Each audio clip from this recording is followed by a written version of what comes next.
So, here we go. Game number 1 of a best of 3. It is the quarterfinals of Go for SC2, Monday Premium, and Spormaning up in the top left-hand position as the purple Zerg player, HappyZerg. His opponent down to the bottom right, the yellow Protoss player, Kimo. All very, very good times. So, with all of this coming down, not really too sure what we're going to be seeing. Frost is a big map. Very large. I love this icon, by the way. That is fairly awesome. I believe that is HappyZerg's face. If it is HappyZerg's face, that is so cool. Meanwhile, that just looks like a clan tag or something. Oh yeah, this is the what's this town? Russian universe. Yeah, Russian universe of Warhammer is what RUW stands for. Found that out the other day. Really cool. Anyway, I think having your face. It has been suggested to me because I sent out a tweet last week saying basically in a Twitch chat in WCS EU, someone called me fat when I was on camera, and it was quite funny because I'm not fat. So I sent out a tweet being like, lol, kind of funny when I have an 8-pack, and I do actually, like, you know, like 6-pack abs, I have an 8-pack. It is true. You can ask anyone on my Insanity, they have a picture of it because Penguin took it. Tons of people can confirm this. I'm a pro athlete as like a day job. So yeah, I tweeted that out, and apparently everyone started going on about it, and a couple of Reddit trolls are saying about it, but the best suggestion I had is I should have a picture of my abs as like my logo in StarCraft 2. I think it would be quite hilarious. I think it would be funny, but I've not got around to doing it. But anyway, I don't know why I went on to that little tangent, which someone is probably going to pick up on, and I'll never hear the end of it. But regardless, all looking cool at the moment. Cybercore coming down here, Gateway Expand, fairly standard. 1 gas. This could be a big Zealot play, and I know that's a bold call to make this early on, but it's a build that I've seen quite a few times on Frost, because it's a bit of a pain to try and defend. No one really likes it. So, I think it was actually, was it Naniwa who first did that build? I can't remember. It might not have been. Might not have been Naniwa. Naniwa rings a bell though as someone who's done the build quite a lot. But basically you get 1 gas, go up to, you expand, get 3 additional gateways, and then you just warp in Zealot, and laugh. Because so many Zerg players currently are skipping getting down a Rotor run just to kind of squeeze out as much economy as they can early on, and then they die. Yeah, they die bad. This is not going to be that because the second gas is coming out. The way you see if that's coming is whether this second gas gets taken. Trouble with Frost though, it's so big. Overlords take literally forever to get over there. 1 poor little probe getting chased down here by a few Zerglings. An interesting thing some of you may have noticed is that I haven't been observing the same way I normally do. Like, I haven't had the smooth following of units. It's because in live games, the follow command, or follow this unit command, hotkey, is not available anymore in the current patch. It's broken. So that's why I've seen a lot of streams and a lot of show matches or tournaments and stuff have slightly subpar observing to what you may be used to. It's very frustrating, and I have no clue whether it's getting fixed, which is a bit of a shame, but it will be at some point, I'm sure. Anyway, for the moment, everything just looking quite good. We've got a couple of hatcheries injecting, the gas being pulled after speed. It's got started. 3 additional gateways coming down in a very unique position of getting these down. The 1ling has been able to make it up, but he didn't actually see anything there. So this is, in a strange way, looking quite good. A gateway has been built up here. Now this could massively throw off HappyZerg, because he will know that one gate up here is likely to mean 2 more down at the wall, because that's always there. So it's 4 gate pressure, but it's not. It's 5 gate pressure with 2 gases. This could still be a very Zealot heavy push.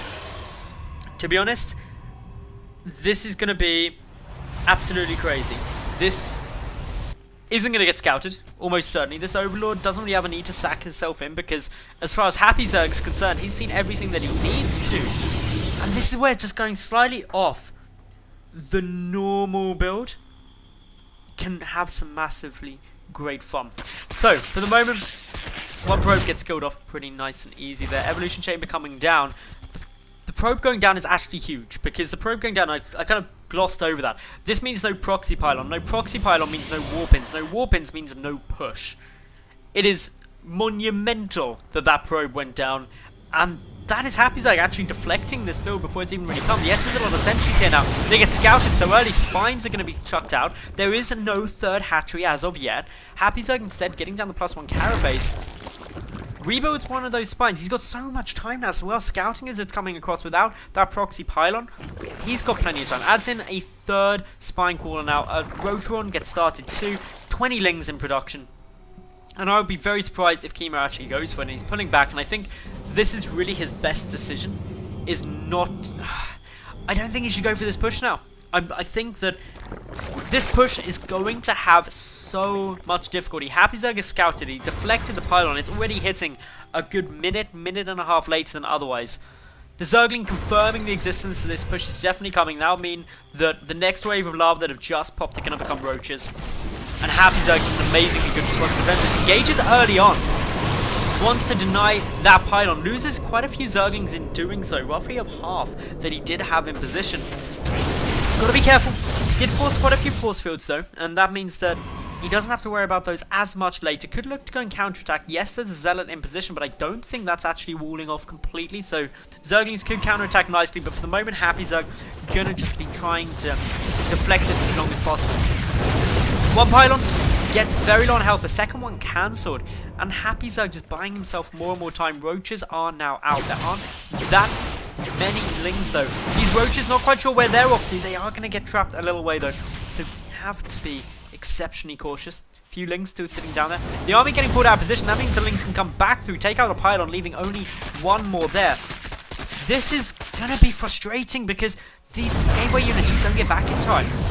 And suddenly there's only one pylon. HappyZerg has delayed this and delayed it and delayed it. Army supply slightly in HappyZerg's favour, but not by too much. But HappyZerg has only just now taken his third base. Tech back at Kimo's side though. He's adding in a robotic facility and a forward, so some upgrades and probably a few immortals into the mix.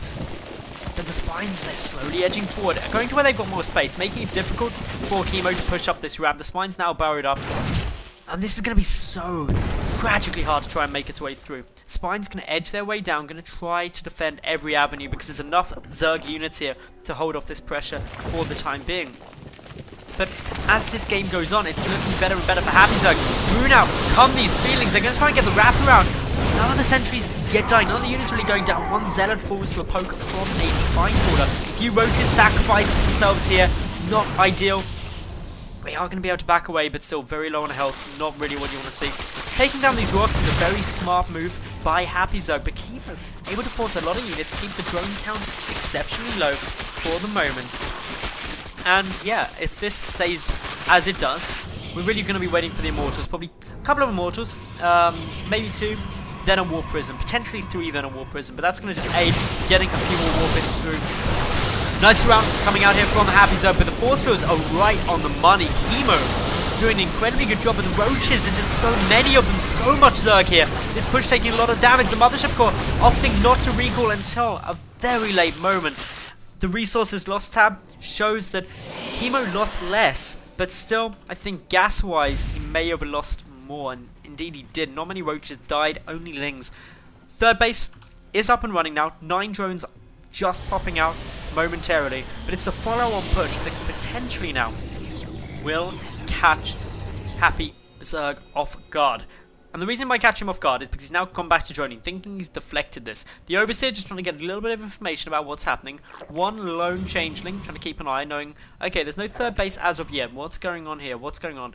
Got the watchtower, and that's when he sees the push. This should instantly trigger a lot of Zerglings in production, and it does. And the +1 missile attack should be good by the time this push gets across. Add in the +1 carapace that both the roaches and lings will benefit from. And as long as it's engaged in the open where force fields won't be effective, actually, this is looking alright for HappyZerg. Kimo really got to try and find a nice way to make it through here, but he's going to have a bit of a tough time. Moves up. So many Zerg units coming in from every angle. Nice wraparound. The roaches getting some good DPS down. The immortals currently still up, but they are taking more and more damage. Kimo is demonstrating some really good pick-up and drop micro with that Warp Prism, able to take out a lot of these roaches, but so much of the gateway support is going down. The immortals alone, though, can dish out a surprising amount of damage up against those roaches.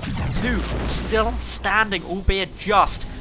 But HappyZerg, he's still got his base up. He's now up to a decent number of drones.